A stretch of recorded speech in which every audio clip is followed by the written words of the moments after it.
dakuin natin mga bossing. Nung kahapon, tama kahapon, nagkaroon ng hearing. Kahapon ba o 2 araw na makalipas? Basta, o yan, 2 araw o kahapon, may hearing sa Kongreso mga bossing.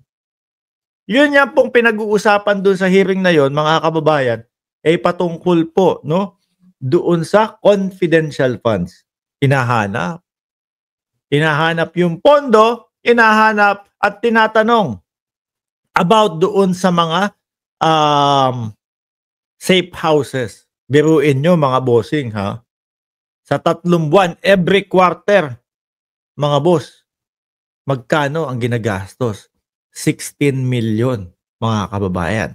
So ibig sabihin, kada buwan, 5.3 million ang ginagastos po mga bossing sa pagme-maintain o sa pagme-maintain nung mga safe houses na yon, no? Nag-umpisa yon last quarter ng 2022 at natapos mga kababayan no ng last quarter ng 2023. Ang tanong po mga bossing doon sa Kongreso, bakit biglang nawala? Nasaan na yung mga informant? Kasi po yung haba ng panahon na yon mga boss, tama naman po no si Congresswoman Jinx Luistro. May inaalagaan kayo ng mga informant. Oh. Mayroon kayong sinusustain ng mga informant. Kasi every month Oh. Yung last quarter ng 2022, 16 million ang binigay sa kanila. First quarter ng 2023, 16 million again. Second quarter, ganun pa din. Tapos yung third quarter, nasa 5 million. Tapos biglang wala na, naglaho na lang. Ano yun, nag-uwian na lang? So tayo ho talaga mga kababayan, napapaisip po tayo. Meron din kayang ghost safe house? Meron din kayang mga ghost informant? Kaya naman, ganun kadali lang biglang mawala. Ganun na lang biglang, wala na. Kasi wala nang budget. Di ba? Yun po yung mga katanungan, mga bossing. So ngayon po, yung mga executive na dumalo sa Kongreso, tinanong po sila, mga kababayan, kung alam ba nila o ano yung nalalaman nila patungkol doon sa confidential funds na yun. Ito yan sa pagdinig diyan sa House Quadruple Committee. Tama ka, June. Ngayong araw ang unang pagkakataon na may dumalong mga opisyal ng Office of the Vice President. Sige. Wait lang ho, mga kababayan. Sabi ni Eseng Mariano, Ghost Mary Grace Piatos. Ito pong mga dumalo, mga bossing. Kung makikita nyo po, 1, 2, 3, 4. At yung nasa dulo, na kanan, yung po si, ano ba apelido niya? Torretira, kung something like that. Yan po yung attorney, no? Na pumunta doon, hindi naman po invited. Sabi nga no invite ha. Ba't nandiyan ka? So ngayon, dahil nga daw, ang sabi niya, magiging boses ako ng institusyon. Magiging boses ako ng Office of the Vice President. Sabi ng mga Kongreso, wait lang. Gusto mo pala dyan Gusto mong magsalita. Gusto mong pumapel. Mag-oath ka. Manumpa ka. Para lahat ng sasabihin mo, kumbaga, pinanumpaan mo. Ayaw mga kababayan. May pinagmanahan. Ano? Pupunta dyan sa Senado, tapos hindi naman po ako resource person Pero gusto kong magsalita, no? Para po sa Office of the Vice President. Pero hindi po ako manunumpa. Sabi, may pinagmanahan. At ito naman po, mga kababayan, 1, 2, 3, 4, hindi naman po yan talaga yung mga mismong pinapatawag. No? Hindi po yan yung mga main character na dapat dumalo po dyan.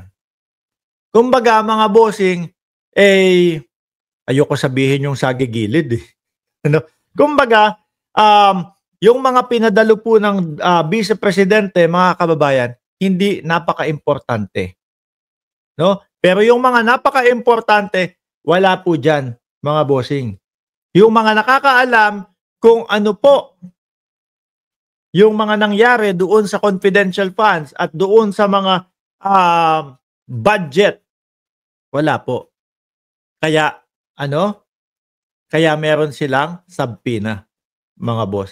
Wala, kanya-kanya po no? Yung iba, sabi ng Vice Presidente, meron daw mayroong, tawag doon? May anniversary daw sila. Sabi ko, wow. Yung mamamayang Pilipino gustong malaman kung saan napunta yung pondo, no? Yung kinakaltas buwan-buwan tapos ibabayad sa tax. Tapos uunahin yung mga pang ilang anniversary daw nila. Yun ang uunahin. Sabi ni Ricky Villamor, bot-bot nimo. Hoy, wag mo kami binay-Bisaya dito. Hindi lahat nakakaintindi ng Bisaya. May mga Bisaya dito, ayan. Alam nila na hindi ako nakakaintindi ng Bisaya. Nagtatagalog sila. Di ba? Ikaw talaga, bio-bio ka. Sabi ni Brenda Barton, welcome new friend, new sub. Salamat po. Tuloy natin. Ginagawang pagdinig ng House Good Government and Public Accountability.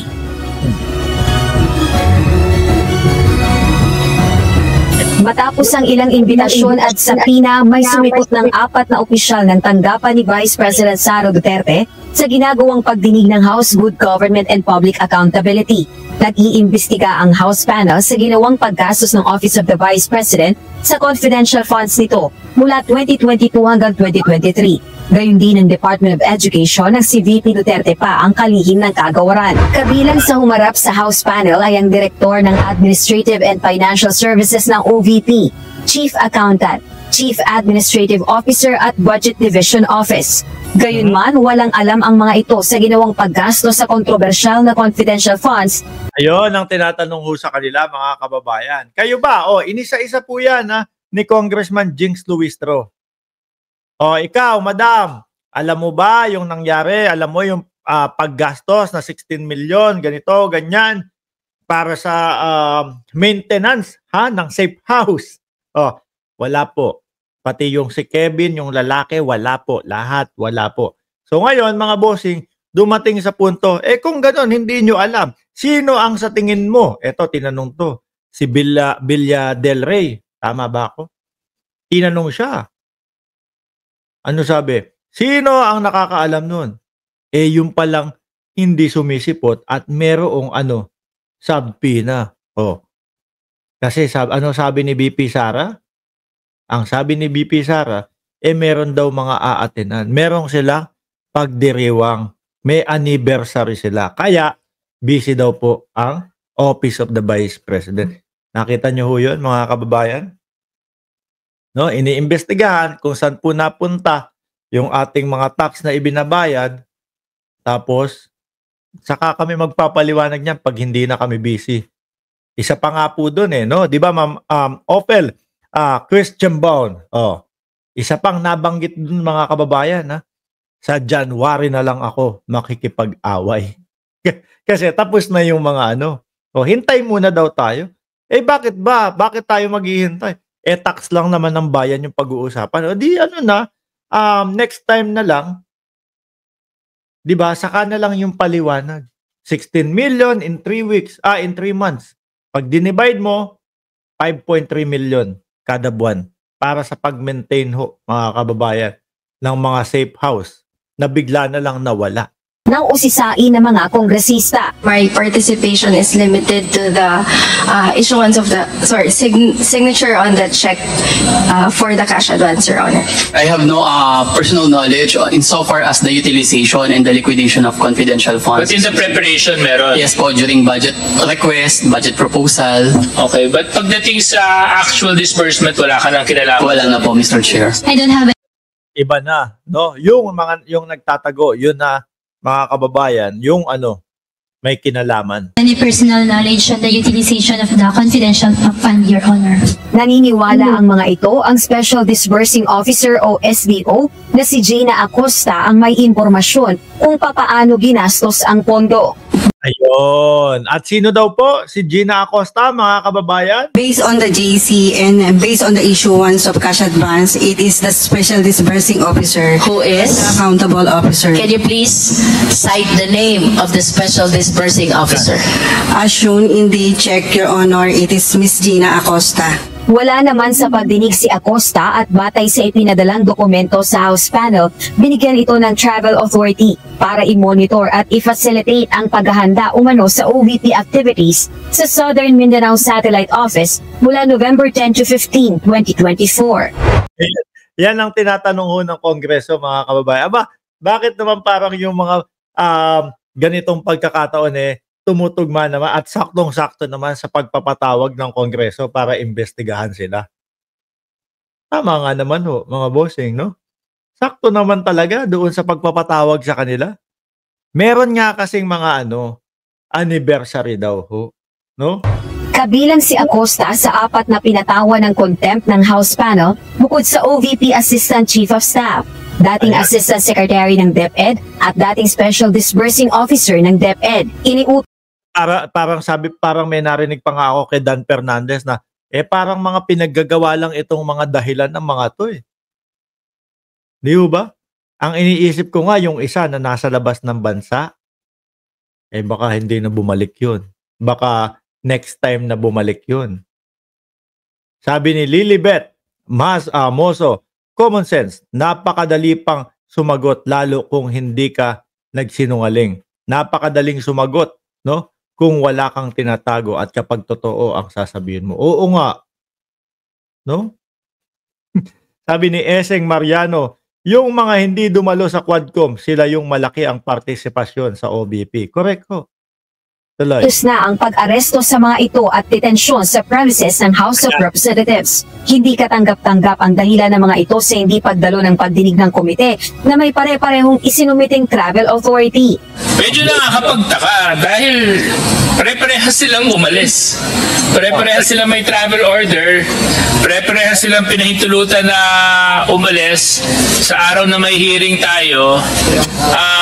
Now, nakita nyo mga kababayan, sino po ang hindi magtataka? Sino po ang hindi mapapaisip na hindi kaya pinaalis itong mga to para lang wag pumunta sa hearing? Tapos ang mga ipinadala po mga kababayan yung hindi naman talaga at walang mga kinalaman. Di ho ba mga bossing? Tayo ho, tanungin natin ang bawat sarili natin. Tama pa bang sinusuportahan ko itong mga ito? Kinakaltasan ako ng tax buwan-buwan. Buwan-buwan merong kaltas na magkano sa akin. Tapos ngayon, gusto kong malaman, marinig kung ano ang sagot nila. Yung ibang parte ng tax ng mamamayang Pilipino, kung saan napunta. Pagpapaliwanagin po.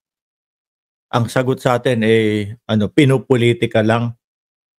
Nakita nyo naman po yung palitan ng tanong ng Kongreso at ng mga resource person. Nagtutugma naman po. So talagang merong kailangan sagutin. Di ba? Sabi ni Ma'am Brenda Barton, 1K viewers, 375 likes. Aba, sabi, paabutin nyo daw ng 1,000. Tuloy. it makes me think that there's actually a malicious intent behind all these reasons and travel orders given to them just so that they can again avoid attending today's hearing, Mr. Chair. Ang OVP Chief of Staff naman na si Atty. Ito yung sinasabi ko sa inyo mga kababayan. Wala yan sa loob ng bansa yan, no? Nag-travel din po, no? Estados Unidos, Los Angeles naman to. Mamukat-mukat mo, makita mo kasama na si Maharlika. Attorney Zuleika Lopez, pinabibigyan ng isa pang sapina ng House panel matapos sulatan ng komite na kinakailangan nitong magtungo sa Estados Unidos upang alagaan ang tiyahing kritikal ang kondisyon sa ospital. Bigla may mga ganun na mga bossing, no? Yan yung sinasabi ko na si Dan Fernandez po, parang sabi niya parang siya lang ba yung pamangkin para mag-alaga ng ganyan? Para talikuran tayo, para hindi tayo puntahan sa hearing. Samantala, pina-escort naman palabas ng House panel investigation si Attorney Emily Rose Torrentira, tagapanguna ng Legal Affairs ng OVP. Ito ay yan, yung mga pinapadala ho nila, mga kababayan, yung hindi mga kailangan. Tapos malakas pa ang loob, makakapal ang mukha na hindi po ako mag-o-oath. Diba? Di lumabas ka, lumayas ka, umalis ka ng Kongreso, lahat ng sinabi mo wala, baliwala. Diba? Takot mga mag-oath ho, mga bossing. Bakit ako mag-oath?